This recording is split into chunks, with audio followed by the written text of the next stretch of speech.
Huwag sana ninyong hayaan na mabahiran ang inyong propesyon ng mali. Katulad ng pagkakanulo sa isang Pilipino ng kanyang kapwa Pilipino. Assalamualaikum warahmatullahi wabarakatuh. Madayaw, ugmayong adlaw kaninyong tanan. Magandang araw sa inyong lahat. I joined the Philippine National Police Academy and the family and friends of the PNPA Sinaglawin class of 2025. Congratulations as you begin a life dedicated to serving the Filipinos and the country.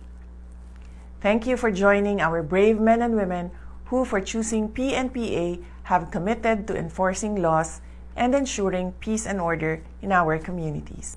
You have chosen a path that is rough, demanding, and may even be extremely perilous.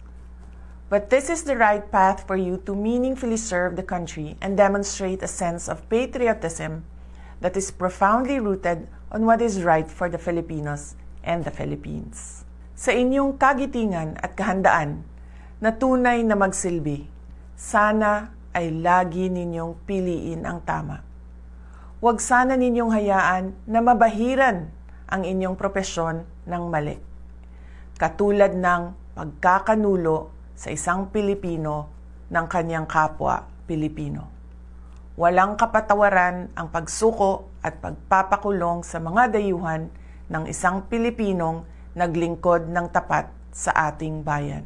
As you fly, fight and win, you will be the patriots who will stand for the truth, die for what is right, and protect the nation from the corrupt, the power-hungry, and the ones who destroy our intrinsic Filipino values of prinsipyo at integridad.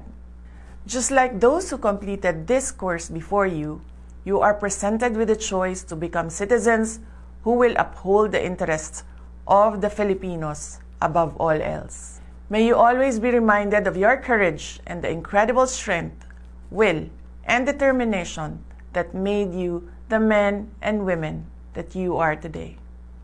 May you also be reminded that there will be no honor for those who will betray the interests of Filipinos and the country.